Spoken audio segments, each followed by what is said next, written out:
Shalom saudara semuanya, mari kita buka firman Tuhan dari Daniel 11 ayat 32.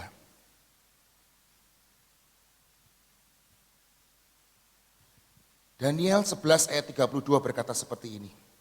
Dan orang-orang yang berlaku fasik terhadap perjanjian akan dibujuknya sampai murtad.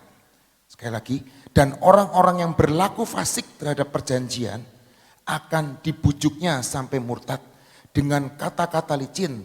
Tetapi umat yang mengenal Allahnya akan tetap kuat dan akan bertindak.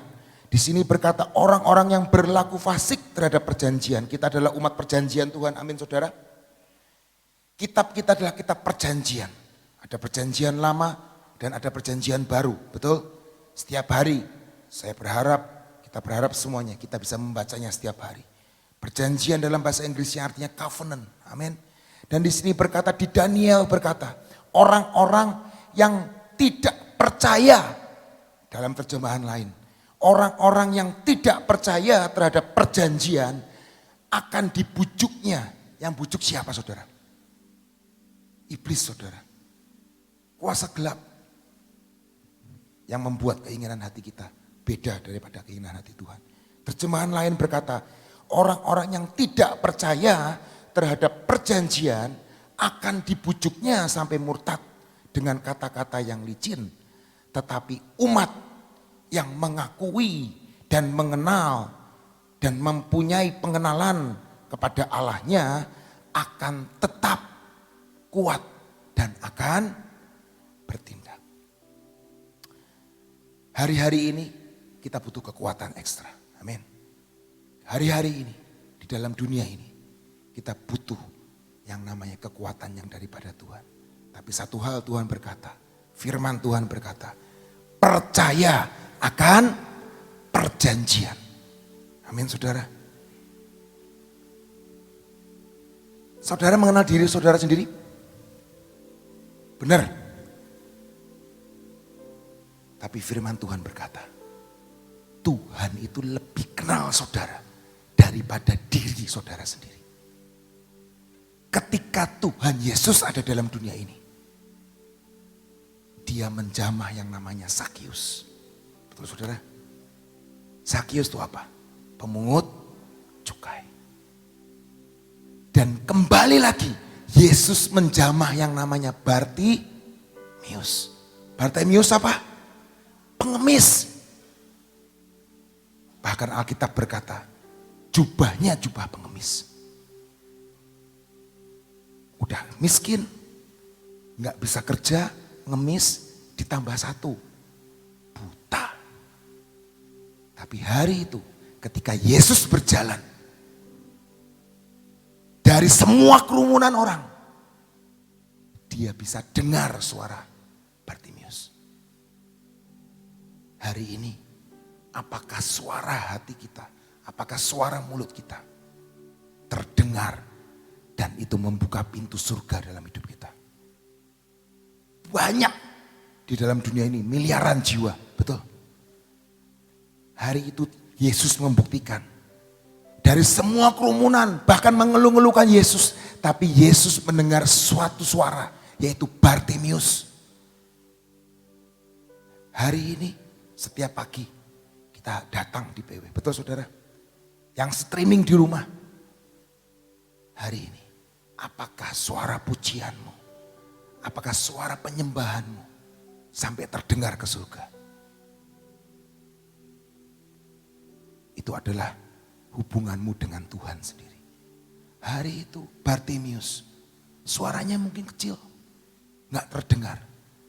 Tapi anak manusia, yaitu Yesus Kristus Tuhan, mendengar suaranya. Dan hari itu matanya dicelikan, jubahnya ditanggalkan, dan hidupnya berubah. Kita mau baca banyak hal. Kemarin firman Tuhan juga berkata, murid-murid Yesus 11-nya berhasil, 1 gagal. Tapi saya percaya kita gak ngelihat kegagalannya, tapi kita ngelihat keberhasilannya. Tuhan yang kita sembah Dia Tuhan yang mengenal diri kita lebih dari diri kita sendiri. Kenapa saya bisa ngomong gitu? Saudara tahu, Petrus, dia sudah sangkal Yesus. 3 kali dia sangkal Yesus. Dia orang yang keras, dia orang yang suka marah, dia orang pemarah. Tapi lihat, Yesus tetap pakai dia. Karena Yesus mengenal Petrus dan Petrus mengenal Yesus. Amin. Paulus yang dulu adalah Saulus, orang yang kejam, orang yang bunuh semua pengikut Kristus. Hari itu dia ditemui oleh Yesus dan dia dipakai. Bahkan Alkitab kita, sepertiga dari Alkitab kita ditulis oleh orang yang bernama Paulus, yang dahulu namanya Saulus. Seberapapun jelek hidupmu hari ini, seberapapun kotor hidupmu hari ini, seberapapun engkau mengalami apapun, tapi mari hidup berpengalaman dengan Yesus. Mungkin wanita yang 12 tahun pendarahan itu, kita mau baca ya saudara ya. Wanita yang 12 tahun pendarahan, di Markus 5 ayat 25 sampai 27 berkata seperti ini. Adalah di situ seorang perempuan yang sudah 12 tahun lamanya menderita pendarahan. Ia telah berulang-ulang, saudara baca, ia telah berulang-ulang diobati berbagai tabib sehingga telah dihabiskan semua yang ada padanya. Namun sama sekali tidak ada faedahnya, malah sebaliknya keadaannya makin memburuk. Dia sudah mendengar berita-berita tentang Yesus. Maka di tengah-tengah orang banyak itu, ia mendekati Yesus dari belakang dan menjamah jubahnya. Dan hari itu, detik itu, dia sembuh. Betul saudara? Beda saudara sama orang anak muda yang kaya. Kita mau baca juga di Markus 10 ayat 17 sampai 23 di ayat berikutnya. Pada waktu Yesus berangkat untuk meneruskan perjalanannya, datanglah seorang berlari-lari mendapatkan dia. Dan sambil bertelut di hadapannya, ia bertanya, "Guru yang baik, apa yang harus kau buat untuk memperoleh hidup yang kekal?" Jawab Yesus, "Mengapa kau katakan aku baik? Tak seorang pun yang baik selain daripada Allah saja." Yesus berkata, "Engkau tentu mengetahui segala perintah Allah. Jangan membunuh, jangan berzina, jangan mencuri, jangan mengucapkan saksi dusta, jangan mengurangi hak orang, hormatilah ayah dan ibumu." Lalu kata orang itu kepadanya, "Guru, semuanya itu telah kuturuti sejak masa mudaku." Garis bawahi saudara, guru, semuanya itu telah aku lakukan, telah kuturuti sejak masa mudaku. Tetapi Yesus memandang dia dan menaruh kasih kepadanya. Lalu berkata kepadanya, "Hanya satu lagi kekuranganmu. Pergilah, jualah apa yang kau miliki dan berikanlah ini kepada orang-orang miskin. Maka engkau akan beroleh harta di sorga. Kemudian datanglah kemari dan ikutlah aku." Kata ikutlah aku digaris bawahi saudara. Mendengar perkataan itu ia menjadi kecewa. Lalu pergi dengan sedih sebab banyak hartanya. Lalu Yesus memandang murid-muridnya di sekelilingnya dan berkata kepadanya, "Alangkah sukarnya orang yang beruang masuk ke dalam kerajaan Allah." Anak muda ini beda saudara. Dia adalah anak muda yang kaya raya. Dia anak muda yang berkecukupan segala sesuatunya. Anak muda yang punya latar belakang baik.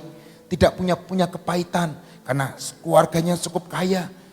Dia dilindungi dari kecil. Dia mungkin punya sekolah yang tinggi.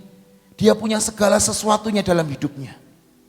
Bahkan orang tuanya sudah menjamin kehidupannya dengan harta yang berlimpah. Dan dia adalah anak yang penurut, anak yang taat. Karena dia menuruti hukum Taurat. Dan dia sudah ngomong ke Yesus, "Aku sudah turuti semuanya Tuhan." Dan Tuhan, Yesus melihat dengan kasih kepada anak ini. Dan Tuhan Yesus cuma berkata, "Hanya satu lagi kekuranganmu. Hanya satu lagi kekuranganmu. Lepaskan semua sandaranmu Dengan kata lain seperti ini. Lepaskan semua sandaranmu, kekayaanmu, apapun yang kau pegang hari ini. Jual semuanya, bagikan kepada saudara-saudaramu yang miskin.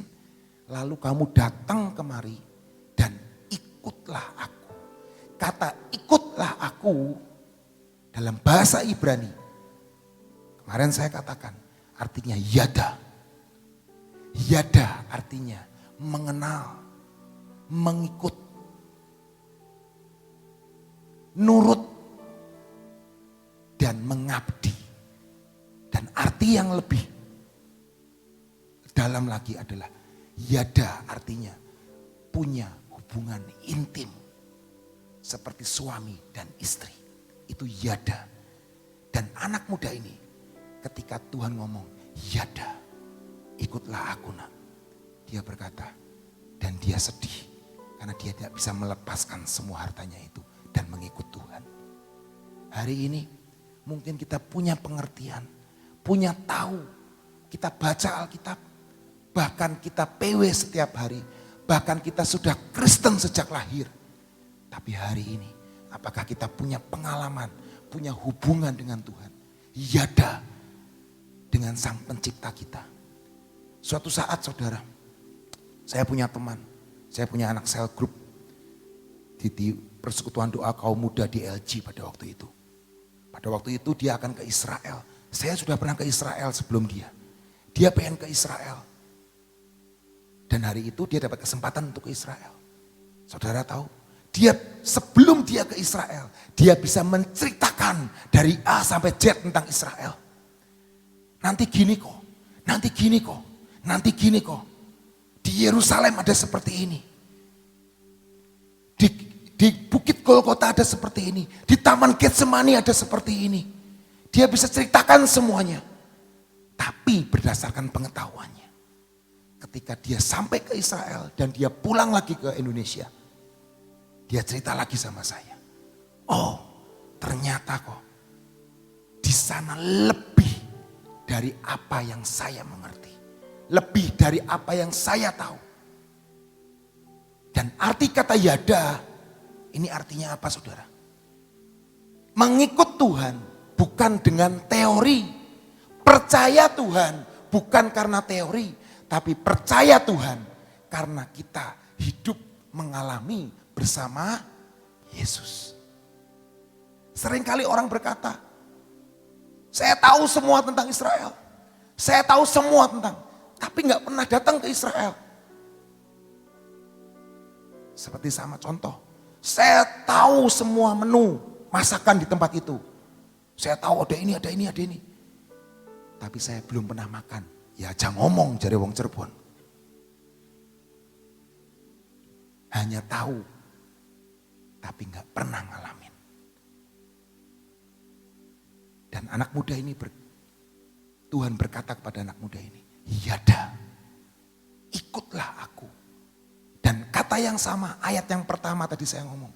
Orang yang mengenal Tuhan, mengenal Allahnya, dia akan tetap kuat dan bertindak. Kata mengenal dari akar yang sama, yada. Hari-hari ini kita butuh pengenalan akan Tuhan. Kita butuh mengakui Tuhan dalam kehidupan kita. Dan saya percaya seperti Sakeus, seperti Bartemius, seperti wanita yang pendarahan ini, seperti Paulus, seperti Petrus. Mungkin pengenalan kita cuma cetek, tapi ayo kejar, mengakui, mengenal dia langkah demi langkah. Karena sekali lagi saya mau berkata, kepercayaan itu tidak dapat dibeli. Kepercayaan itu dipupuk. Kepercayaan itu harus kita dapatkan. Kepercayaan kepada sesama kita, kepercayaan kepada Tuhan kita. Itu enggak bisa dibeli saudara. Itu harus dipupuk step by step. Dan itu bisa didapat ketika kita punya pengalaman dengan Tuhan. Seringkali tante saya, saya, Pak Yusak, Ibu Nani sering sekali berkata punya pengalaman dengan Tuhan.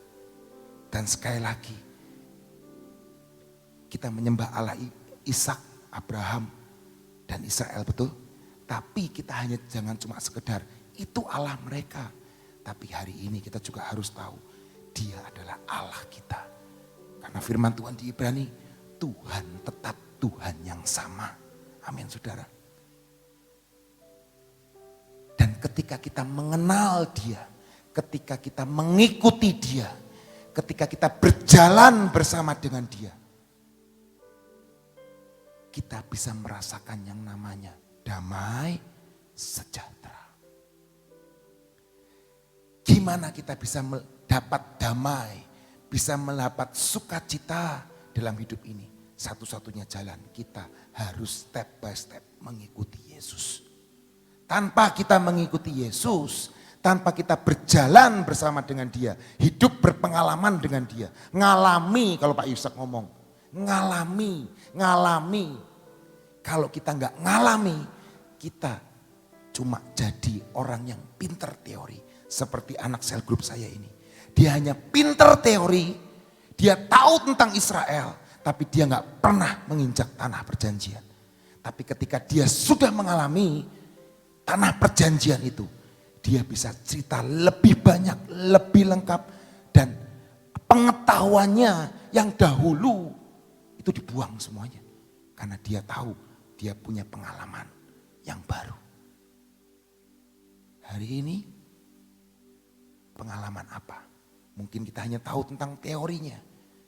Tapi Tuhan pengen. Firman Tuhan berkata, jangan cuma teori nak, tapi hidup berpengalaman dengan Tuhan.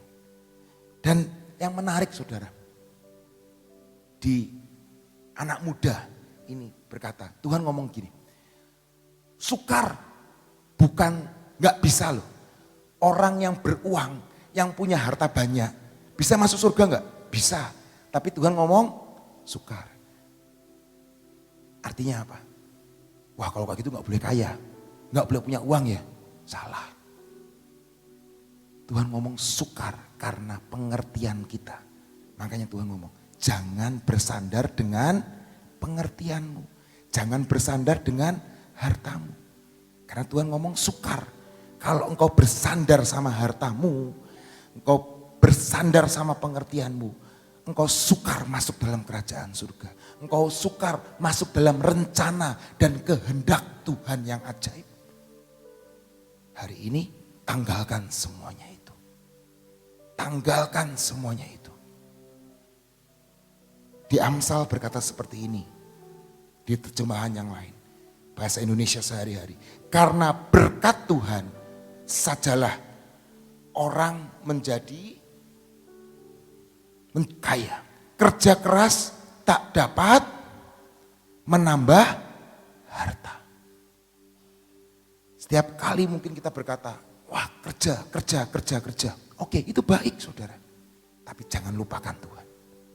Jangan lupakan Tuhan dalam pekerjaan. Jangan tinggalkan Tuhan di dalam pekerjaan setiap kita. Karena ketika kita lupa sama Tuhan, ternyata kerja keras kita itu adalah sia-sia. Seringkali orang berkata, orang yang kaya kerja keras, tapi gak bisa menikmati. Masa tuanya sakit. Masa tuanya dia gak bisa menikmati. Hari ini biar kita berjalan, walk with God. Walk with God. Supaya hidup kita benar-benar menjadi apa yang Tuhan inginkan. Ayat yang terakhir saudara. Saya mau mengulang lagi. Yohanes 14 ayat 27. Damai sejahtera ku tinggalkan bagimu. Damai sejahteraku ku berikan kepadamu. Damai sejahtera siapa? Tuhan Yesus ku berikan kepadamu.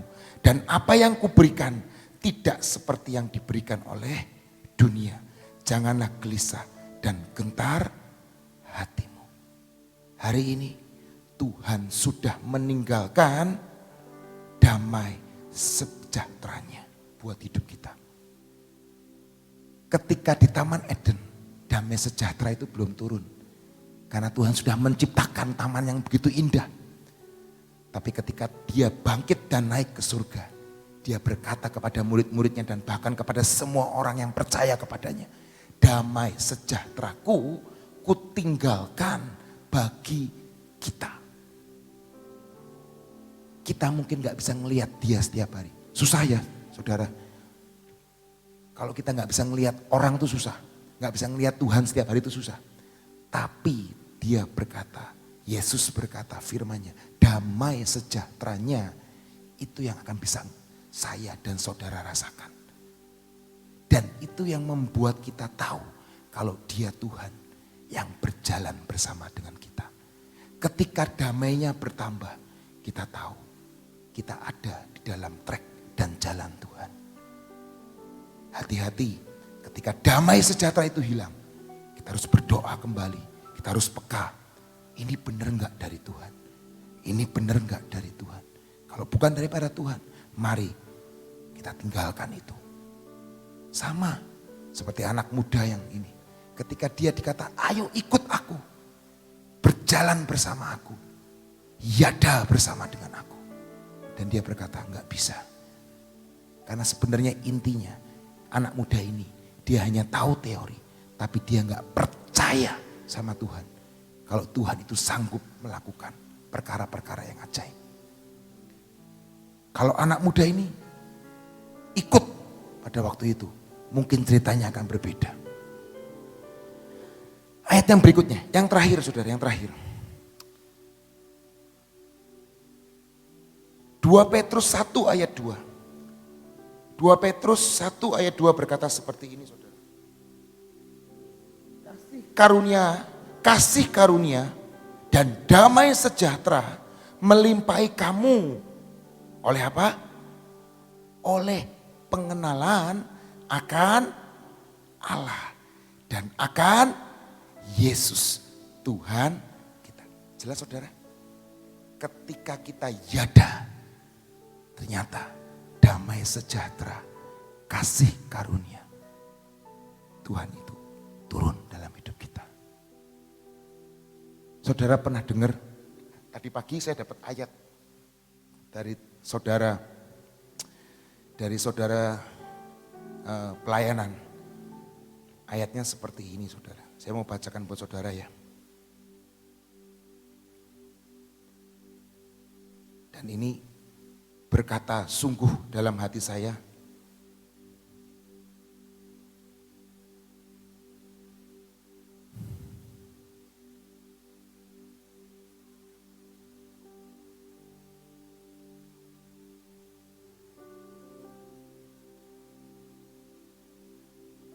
Saudara tahu tentang langit tembaga saudara? Firman tentang langit tembaga saudara ingat itu bicara masalah apa? Bicara masalah berkat ya saudara, amin. Ulangan 28 ayat 23. Juga langit yang di atas kepalamu akan menjadi tembaga. Dan tanah yang di bawah pun menjadi besi. Ini bicara masalah langit tembaga. Setiap hari ada yang mematahkan langit tembaga di atas. Saya mungkin seminggu sekali lah, saya akan berkata ini. Dan saya mengajak setiap kita. Kita mau deklarasikan langit tembaga di atas kepalamu itu harus dihancurkan saudara. Dan itu bukan cuma langit tembaga. Dan tanah yang di bawah pun menjadi besi. Betul? Itu bicara masalah kutuk saudara. Saudara ingat Ishak memberkati Yakub. Itu kalau berkat itu mengalir dari atas menuju ke bawah. Betul saudara? Kita mau baca ayatnya. Di Mazmur 133, saya pernah baca ayat ini. Nyanyian ziarah Daud, sungguh alangkah baiknya dan indahnya apabila saudara-saudara diam bersama dengan rukun. Seperti minyak yang baik di atas kepala meleleh ke janggut yang meleleh ke janggut Harun dan ke leher jubahnya. Seperti embun gunung Hermon yang turun ke atas gunung Sion. Sebab kesanalah Tuhan memerintahkan berkat kehidupan untuk selama-lamanya. Mau gak mau berkat itu turun dari gunung Sion dan mengalir ke bukit Hermon. Artinya dari atas turun ke bawah.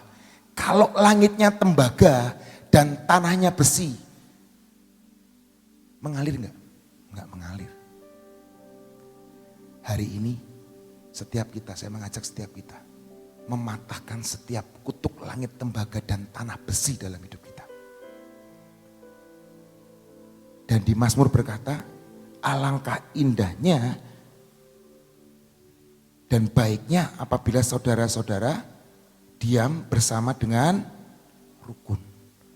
Bisa rukun, bisa damai, bisa sejahtera, bisa sukacita.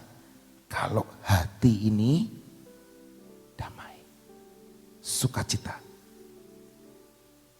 Kita mematahkan langit tembaga di atas kita. Itu artinya apa? Hati kita ini harus bersih. Hati kita gak punya ganjelan. Hati kita gak punya keinginan untuk aku pengen kaya. Aku pengen ini, aku pengen ini. Hati-hati saudara. Orang yang pengen kaya, hatinya kaya. Kaya enggak? Enggak kaya saudara, malah miskin. Tapi kalau hatinya ini bersih, connect sama yang di atas, ikut Tuhan, berserah sama Tuhan, percayalah, langit tembaga di atas kepalamu itu akan runtuh.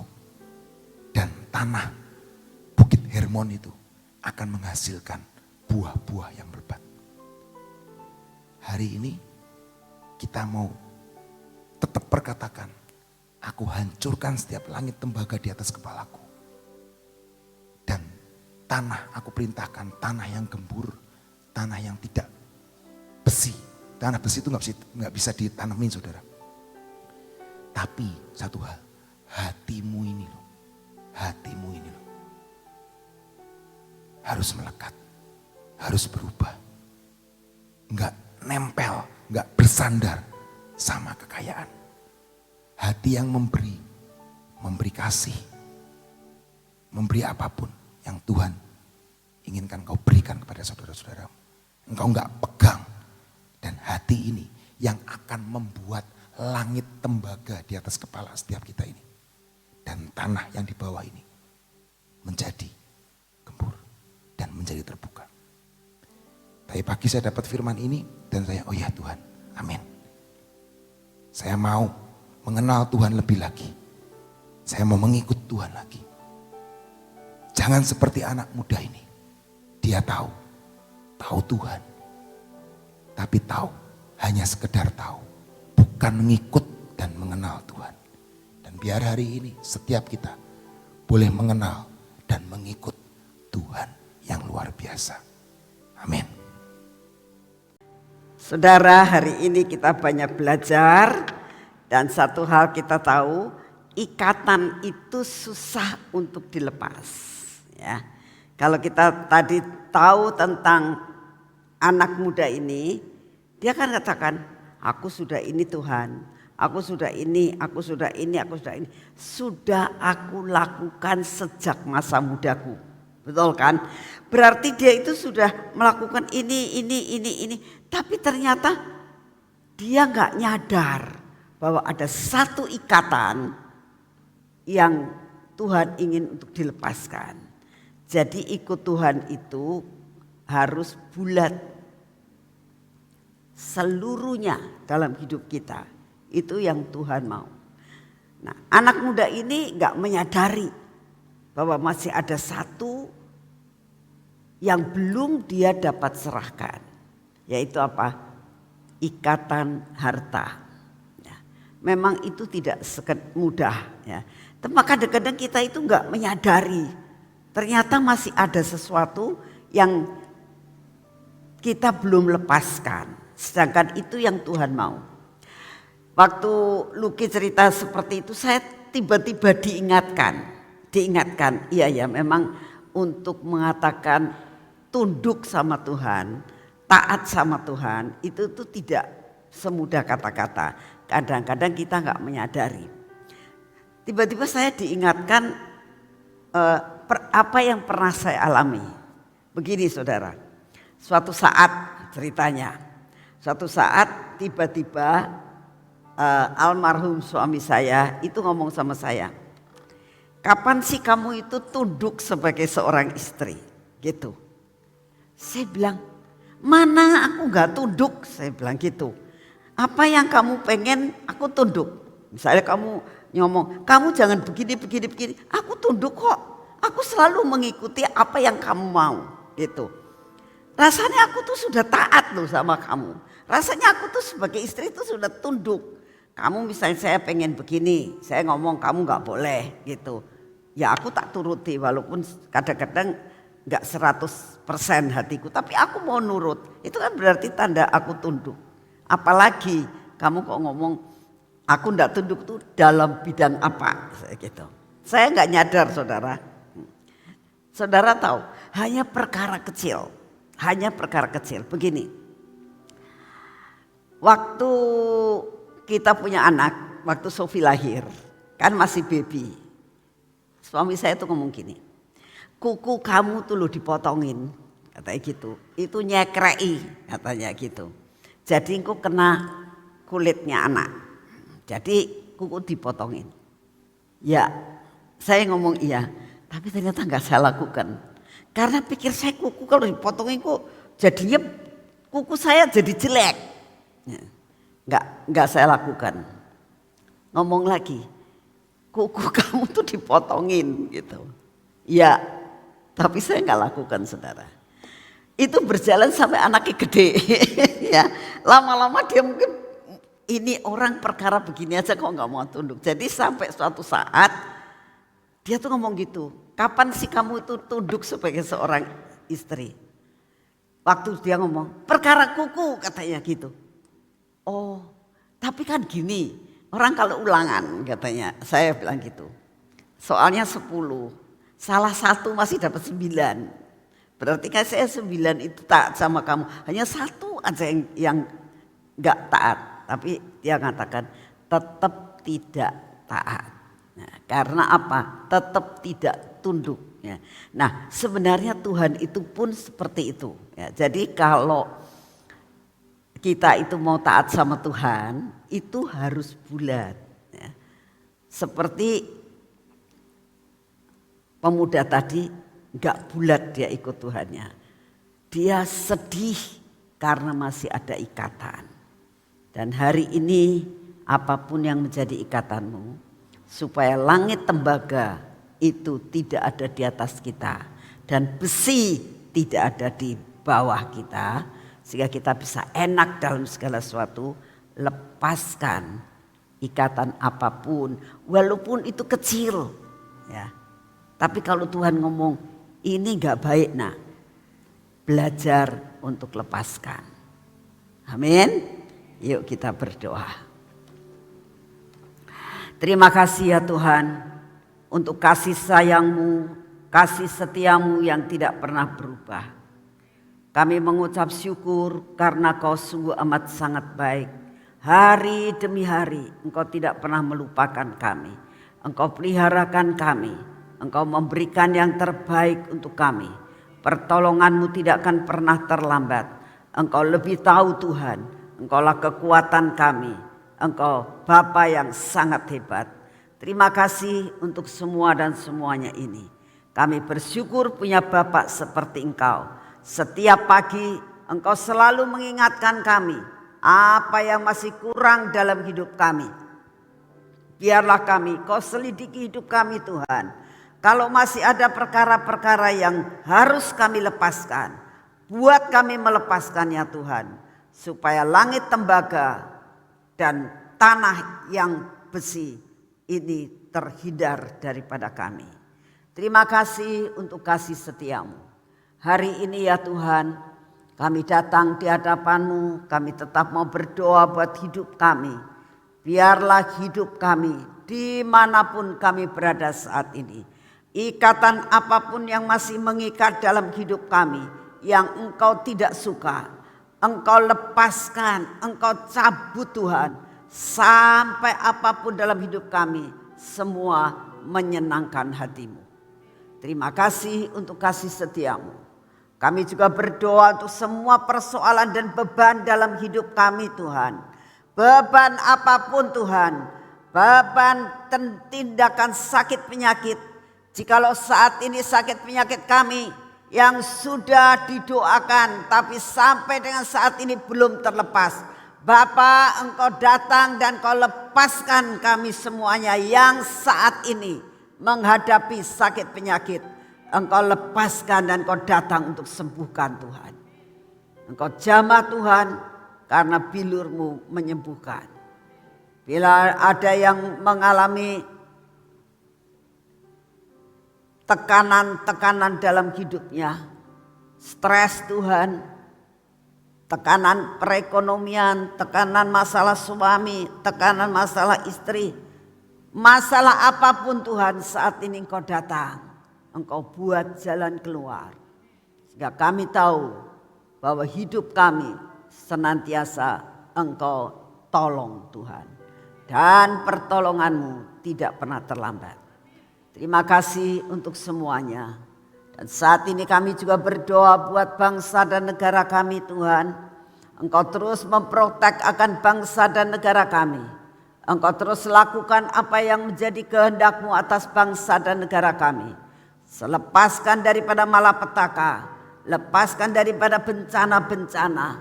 Engkau sendiri ya Tuhan yang akan memulihkan akan keadaan bangsa ini. Sehingga bangsa ini menjadi bangsa yang makmur, bangsa yang menjadi Indonesia maju. Karena kami percaya Engkau mengasihi akan bangsa ini. Terima kasih untuk semuanya Bapa.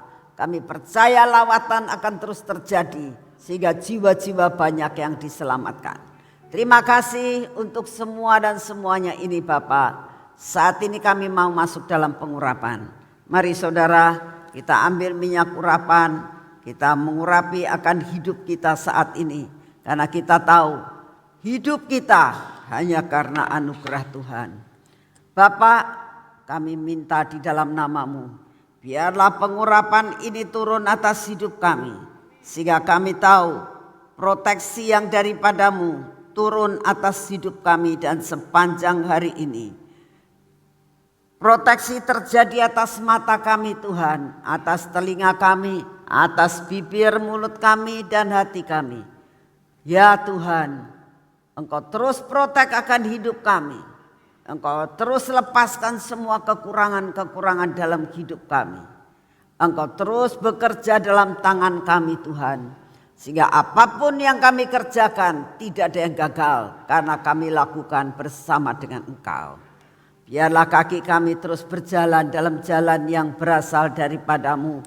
Sehingga semua apa yang Engkau inginkan dalam hidup kami dapat jalani. Kami dapat lakukan dengan sukacita. Dan hidup kami berkenan di hati-Mu. Terima kasih Bapak, hari ini bekerjalah bersama dengan kami Bapak.